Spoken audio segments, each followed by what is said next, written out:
네, 안녕하세요. 2021년 6월 28일 리포트 요약 시작하도록 하겠습니다. 오늘은 리포트가 조금 적어서 4개의 리포트를 가져왔고요. 아무래도 6월 반기 마감이 되다 보니까 조금 리포트 양이 적은 것 같습니다. 오늘은 네페스라는 기업에 대한 리포트부터 시작을 하겠습니다. 하나금융투자의 김경민 님의 리포트를 참고했고요. 제목은 첨단 패키징 수요는 역행하지 않는다라는 제목을 달아주셨습니다. 우선 이 넷패스 같은 경우에는 반도체 공정 소재용 케미칼 그리고 후공정 패키징 사업을 영위하는 대표적인 이 반도체 후공정 기업이라고 볼 수 있습니다. 자회사를 통해서 반도체 후공정 테스트 그리고 펜아웃 패키징, 2차 전지용 리드탭 사업 등등을 영위하고 있습니다. 다이나믹한 변화를 사업 구조 면에서 거쳤다고 하는데요.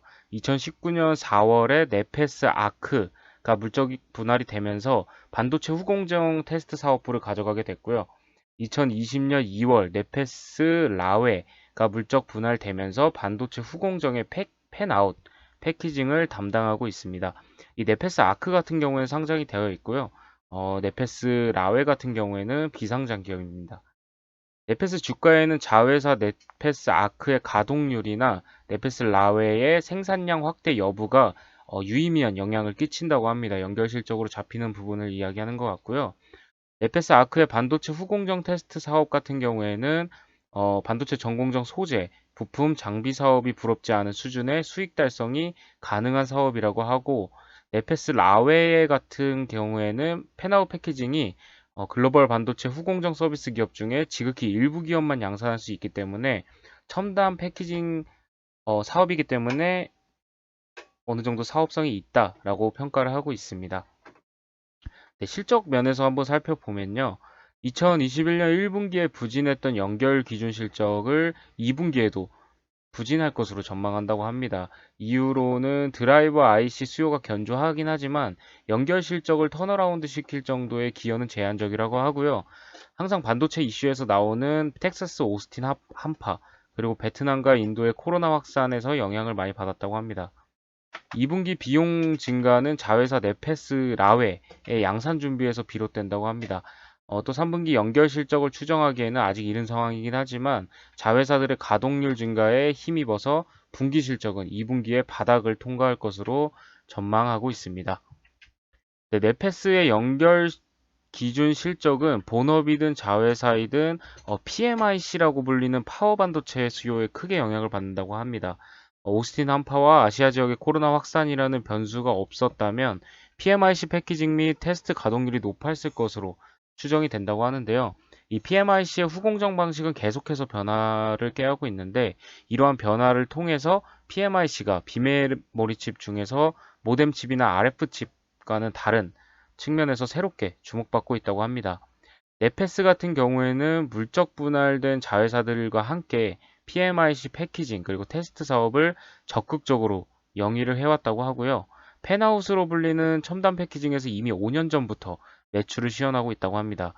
상반기에는 전방 산업의 환경이 녹록지는 않았지만 여러 해외 고객사로 영업을 전개하고 있기 때문에 첨단 패키징 테스트 업종의 주도주로서 주목받을 것으로 예상된다라는 다소 긍정적인 리포트를 발행을 해주셨습니다.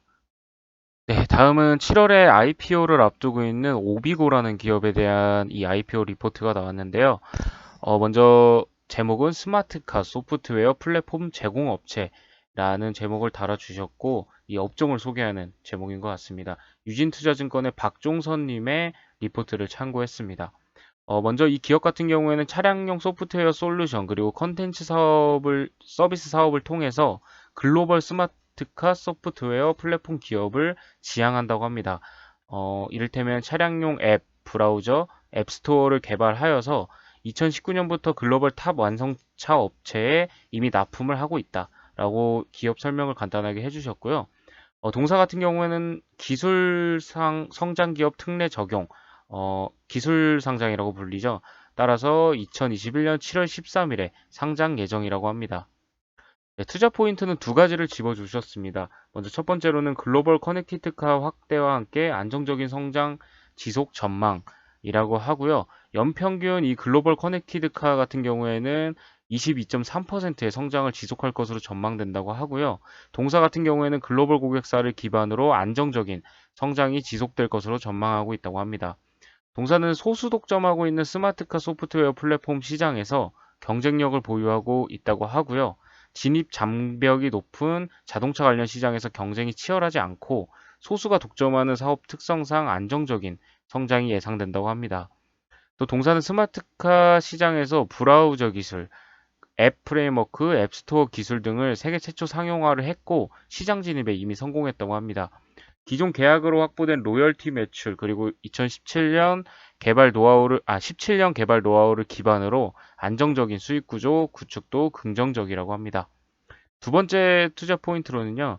미래차에 모두 적용되는 공동 핵심 플랫폼 기반으로 사업 확대가 전망된다라고 다소 미래의 모멘텀을 체크를 해주신 것 같습니다. 미래차의 4대 분야인 모빌리티, 전기차, 커넥티드, 자율주행 등에서 동사의 공동 핵심 플랫폼 확대를 적용하면서 미래차 스마트카 플랫폼을 구축할 예정이라고 합니다. 현재까지 스마트카 플랫폼 상용화를 통해서 1100만 대 고객을 확보한 것을 기반으로 4대 분야를 아우르는 스마트카 플랫폼 확대로 2025년까지 2300만 대 고객을 확보하면서 연평균 43%의 매출 성장을 목표로 하고 있다고 합니다. 적용 PER은 13.8 그리고 15.9배로 국내 유사업체의 2020년 실적 대비 PER인 26.1배에 비해서 많은 폭의 할인을 적용한 수치라고 하고요. 상장 후 유통 물량은 전체 주식수의 50% 정도로 적지는 않은 수치다라고 설명을 해주셨습니다. 네, 다음으로는 대신증권의 한유정님의 리포트를 참고했습니다. 코스맥스에 대한 리포트이고요. 제목은 1분기에 이어 2분기도 호실적이 예상된다. 라는 제목을 달아주셨습니다. 먼저 실적 부분에서 한번 살펴보겠습니다. 2021년 영업이익 추정치를 상향 조정했다고 하고요. 상향 조정하였긴 하지만 조정폭이 크지 않아서 목표 주가는 유지한다고 합니다. 중국 법인의 실적 호조가 지속될 전망이라고 합니다. 요즘 계속해서 화장품 업계에 중국발 이런 수요가 견조하게 유지되고 있는데요. 하반기 미국 법인의 불확실성을 감안해서 미국 법인의 하반기 손익 추정은 보수적으로 접근하였기 때문에 향후 미국 법인에서의 회복이 추가적인 모멘텀으로 오히려 작용될 전망이라고 합니다. 2분기 연결 기준으로는 코스맥스의 매출액은 4,157억 원, 그 영업이익은 349억 원을 시현할 것으로 예상을 하고 있고요. 종전 대신증권의 추정 영업이익인 257억, 그리고 컨센서스 281억을 크게 상회하는 수치라고 볼 수 있겠습니다. 이 코스맥스 별도 매출을 살펴보면요. 2020년 2분기 같은 경우에는 위생용품 판매 호조로 인해서 130억 규모의 기저부담이 존재함에도 불구하고 관련 매출을 제외 시에는 15% 정도 전년 동기 대비 성장할 것으로 보이고 관련 매출을 포함을 해도 8% 정도 성장을 할 것이다 라고 평가를 하고 있습니다. 면세 채널을 제외했을 때 국내 화장품 소비는 여전히 부진하였긴 하지만 주요 고객사의 대일, 대중 수출 증가와 외형 성장을 견인할 전망이다 라고 적어주셨고요. 1분기와 달리 기초, 색조 카테고리가 모두 성장하는 흐름으로 위생용품의 실적 기여에 따른 기저부담에도 불구하고 영업이익률은 전년 수준이 정도를 수렴할 것이다 라고 예상을 하고 있습니다. 중국 법인을 한번 살펴보겠습니다. 상해, 광저우 매출액은 각각 34%, 그리고 19% 전년 동기 성장할 것으로 예상을 하고 있고요. 중국 단순 합상 매출액은 30% 정도 성장을 할 것이다 라고 전망을 하고 있습니다.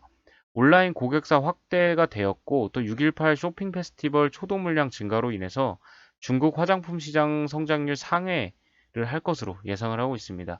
특히 상해법인 같은 경우에는 신규 온라인 고객사의 기여가 상당한 것으로 파악을 하고 있고요. 70% 정도가 매출 비중에서 온라인 비중이 차지하는 것으로 그렇게 추정을 하고 있습니다. 두 법인 모두 외형 성장세가 두드러지는 만큼 영업이익률은 역시 전년 동기 대비 전분기 대비 개선될 전망이다 라고 적어주셨습니다. 문제가 되고 있는 미국 법인 같은 경우에는요. 2분기에도 주요 고객사와의 공급 계약 공백으로 인해서 미국 법인 단순 합산 매출액은 마이너스 13% 정도 전년 동기 대비 추정을 하고 있고 영업 손실 역시 지난 1분기 수준으로 추정이 되고 있다고 합니다. 네, 다음은 이베이 코리아 인수에 성공한 이마트에 대한 리포트를 잠깐 소개해 드리도록 하겠습니다. IBK 투자증권의 안지영, 황병준 님의 리포트를 참고했고요.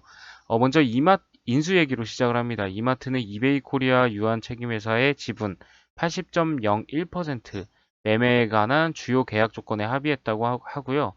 미국 이베이는 잔여 지분의 19.99%를 보유하게 된다고 합니다. 근본 이마트의 이베이 코리아 인수 같은 경우에는 단일 투자로는 창사 이래 최대 규모라고 하고요.